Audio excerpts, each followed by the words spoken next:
right, thanks for being here again this evening. This is Adopt a Lamb, lesson number 18, the New Jerusalem.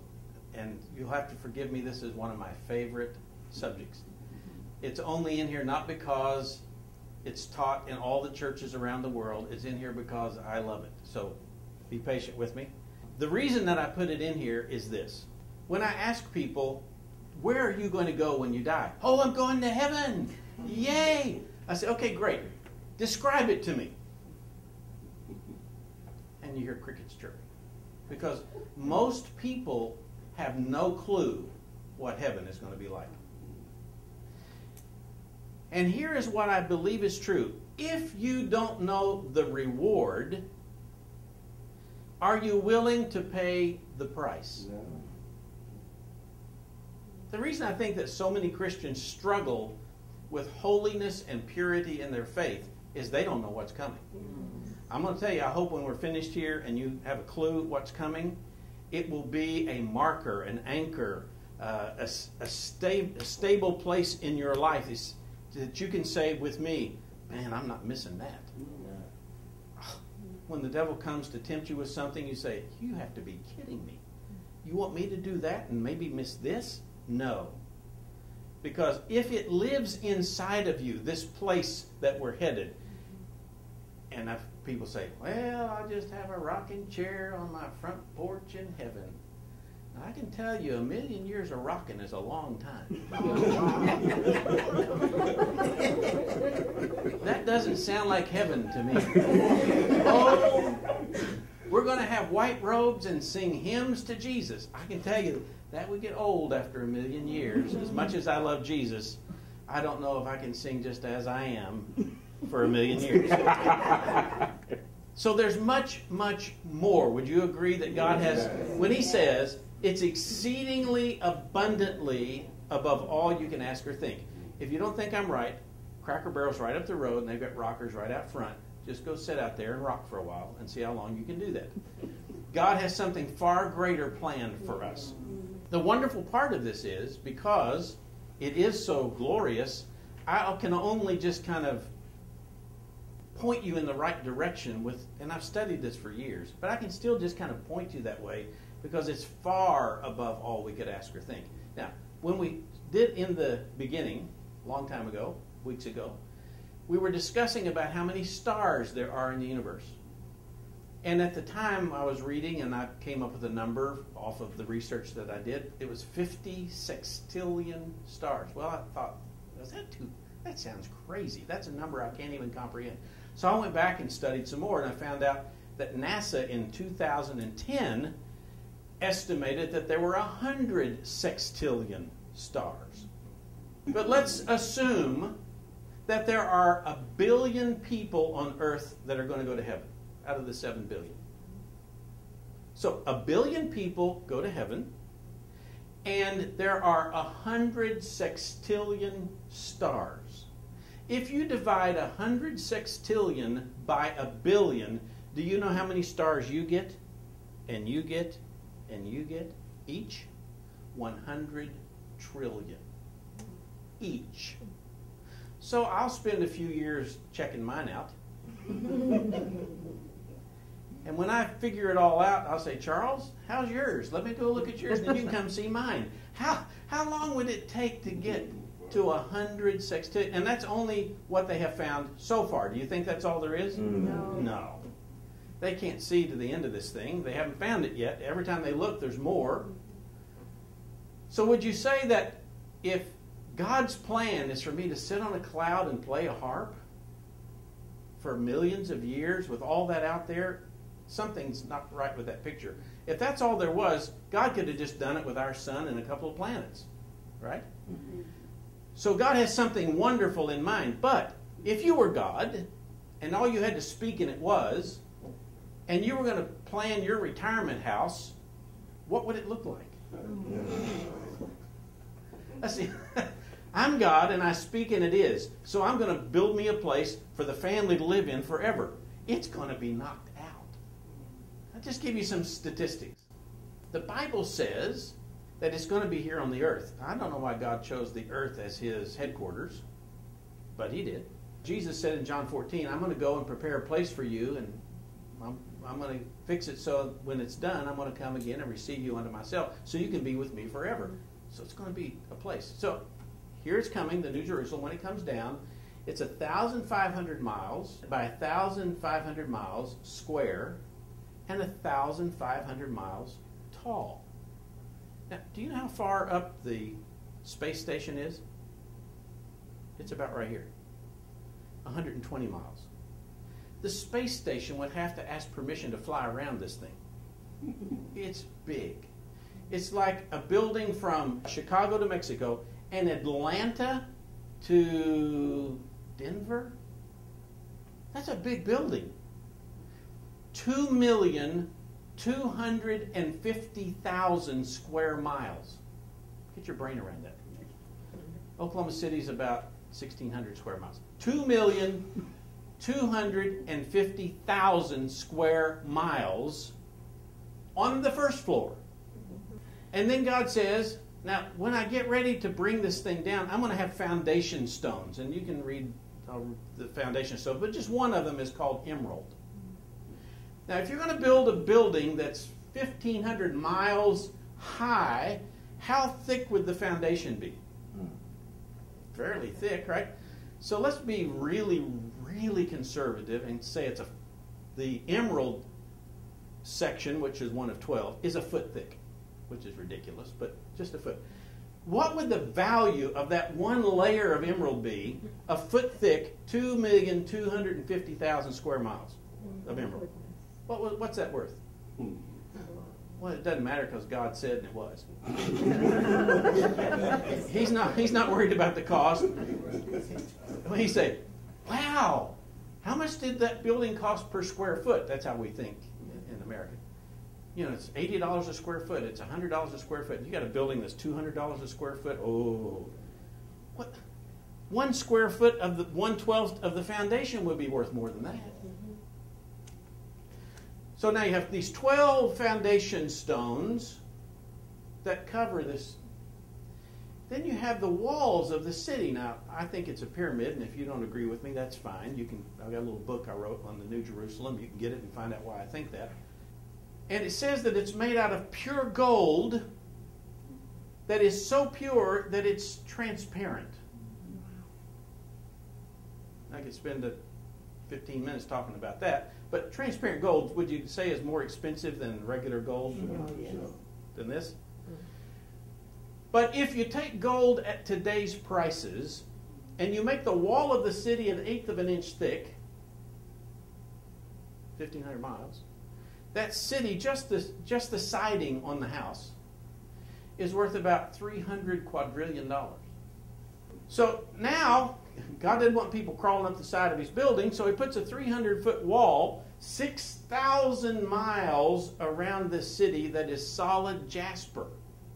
What's that rascal worth? Then he says, oh, you got to get in and out. So he makes a gate of 1 pearl and puts 3 on each side.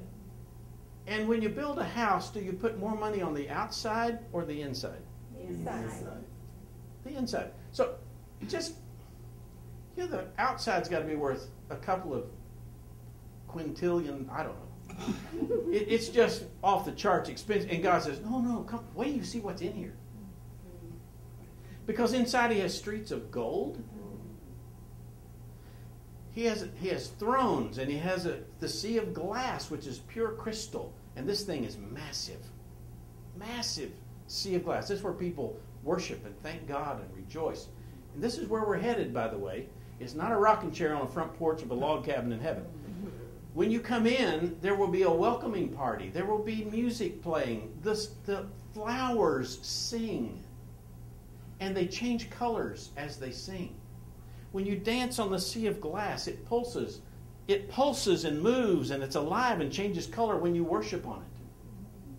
This is the place where the altar, where Jesus offered his blood, is. And when you get to come in, there's about 1,000 people an hour headed there right now. That many are dying and going to heaven every hour. About 1,000 an hour. And when they come in, Jesus is catching their eye and saying, can you imagine the rejoicing on that sea? Woo! Because when you rejoice there, even I'll be able to dance. Yeah, I haven't got any rhythm here, but I can tell you, in my dreams and in my thoughts, I've got rhythm. And when you dance there, you're not limited to staying on the floor. When you dance, you go up and pirouette and spin around 15, 20 feet off the floor and worship. You're so happy and grateful, and it's real, and oh my goodness. So this dance floor is like, I don't know, 50 soccer fields. It's huge. And it's alive. Literally, it's alive. I was in prayer one day, and I found myself just out of my body, standing by the river of life. And I remember this overwhelming urge to get in. So I didn't dive in. I walked down the bank, underwater, walked across the bottom, and above me, 30, 40 feet of water, there were creatures swimming and people swimming and playing with them like you would play with a soccer ball with your kids. They were swimming like that. And I walked across the bottom and walked up the other side. And as I came out, my hair was dry. And as I came out, my clothes were dry. And somebody said, well, weren't you afraid of drowning? I said, it's the river of life. How do you drown in the river of life? So you breathe the water just like you breathe air. And it was so refreshing. This place is remarkable. You step on the grass, and when you take your foot off, it springs back. Don't have to cut the grass. Pretty cool. It doesn't wear out. You don't have a path. It's just green. And so this place that has a tree that produces 12 different kinds of fruit, a different one every month. This place, that same tree, it says the leaves of that tree are for the healing of the nations. Something to be learned about that. That's another story. But this is a magnificent place. And it's from Mexico to Chicago. It's from Atlanta to Denver. It's huge. And I thought, what if you go up a mile, there's clouds and stuff, and then there's the second floor? I had to think about that for a while. Because the square footage, if you did that, went up a mile and had another floor, and a mile and had another floor, there would be more square footage in the building than there is in the entire earth. Magnificent. So you have all of these options, and people talking about walking in, the people have had near-death experiences, about flowers being embedded in the wall and they're still alive to decorate their house, about things singing when you touch them. Because remember when Jesus said, if they didn't praise me, the rocks would cry out? I'm thinking, okay, there's a lot more to this than we know. So God has plans for us. But the most important of all of it, to me, is that God put gates in the city. Now, why did he put a gate in the city if you're never going to leave? It's because I've got 100 trillion stars to go take care of. I don't know what you're going to do for eternity, but I'm not rocking. We have gates in that city because Christ is going to say, Ed, I want you to do this. Joanna, I want you to do this. Michael, take care of this.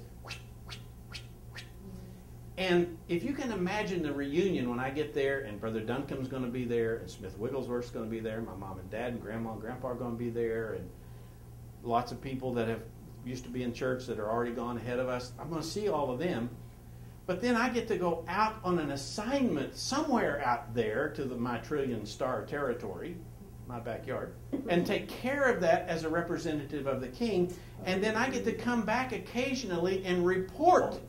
Do you realize that this worship and praise will just be erupting forever and ever and ever?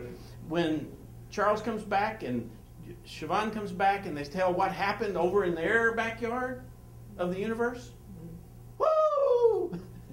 It will be rejoicing over and over and over for eternity. That's why there's gates in the city. Now, in time, we will all get comfortable with the glory of the place because it's our home. You know, when you move into a new home, I ask Abraham and Tina when they moved here. I said, does it feel like home yet? He said, almost. And I asked him again, does it feel like home yet? Yeah, now it feels like we're home. When you get there, can you imagine walking in to your house?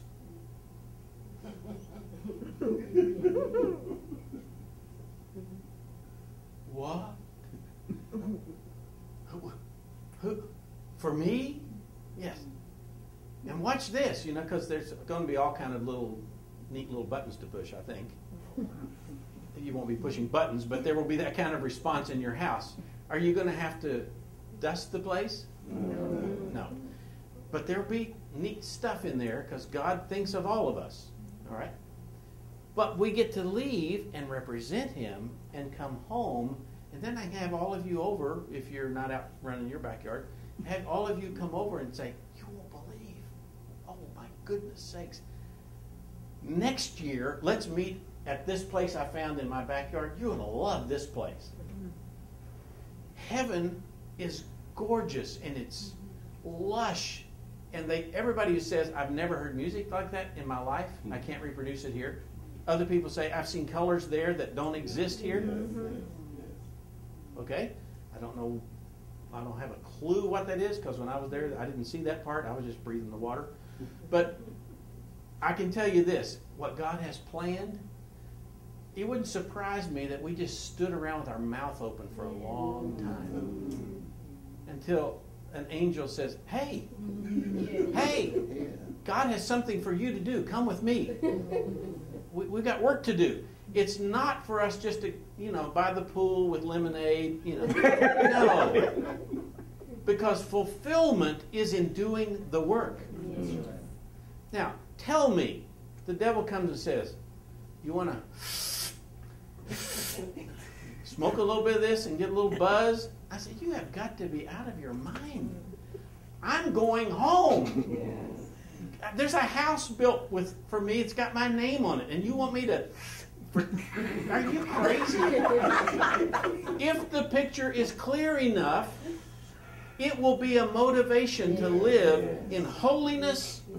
When you mess up, you'll want to repent. You don't want to be out of fellowship. You want to say, Holy Spirit, what do you have for me today? Let me be obedient and have faith. Don't let me mess up and get all depressed and discouraged. I'm going home. This place is glorious. Just imagine this pearl that's 100 feet in diameter, set in a jasper wall of green and black, with a half-mile wide street leading up to it that's elevated because of the foundation stones. You got the picture? There's this nice, long, wide, golden boulevard elevated up to the gate of pearl. And when you walk through that thing for the first time, how do you get in? How did Jesus get in the upper room? Just walk through. Walk through. So if you're not supposed to be in, can you get in? No, because you don't have the right frequency. I don't know. But anyway, so you walk through the door, and can you imagine the energy and the life and the excitement in every place you look, saying, what? Wow. Look. And having 8 generations of your family meet you when you step through. I kind of think that's what the tunnel of light is that gate of pearl. My own opinion. Maybe, maybe not. I don't know. It's waiting for you. So when we take communion and God says, judge yourself so you won't be condemned with the world, is communion an opportunity or an obligation? It's an opportunity to cleanse yourself and get in right standing and get yourself set again, because God has great plans for us. If the value of an item can be determined by the price that was paid for it, what are you worth? If the God of heaven let His only Son die so you could go there, what should it be worth to you? And you can dream all you want and make up all the stuff you want, and when you get there, it will not even begin to compare to what it really is. Reality will always outdo imagination on this one. Yeah. Because we can't get there in this side. My brain cannot comprehend and wrap around it. So my challenge to you is, go read Revelation 21 and 22. Go read it. Because that's the real deal. It's interesting to me how often at death people are shocked and unprepared, and oh, I wished I'd said, and if I only had more time. And folks, this whole life is about getting ready to die. And when you begin to understand it, the fear of death just falls off. The one common thing everybody who's had a near-death experience says, I lost my fear of death. Mm-hmm. Even Elizabeth Taylor had a near-death experience. I don't know if you know that or not. Now, she was a Jew, had a near-death experience, went to heaven, came back, and said, it changed my life and I lost my fear of death. I can tell you, this one is worth understanding because it will keep you in this life. Amen. Now, when you see that people who don't know this are trying to live their Christian life, can you see how they could stumble and get in trouble because they don't know what's coming? One thing we have the privilege of doing is to tell them. Every time I get a chance to tell this to a new group of people, somebody comes up to me and says, I had no idea. I said, now you do. I had no clue. Get a clue. Look at it. It's your destiny. It's where you're headed. How many people would get on an airplane to go someplace that they'd never heard of and never bothered to look up what was there and what the temperature was and what kind of clothes they'd need and what their food's like? Would you do that? No. You're going to live in this place forever.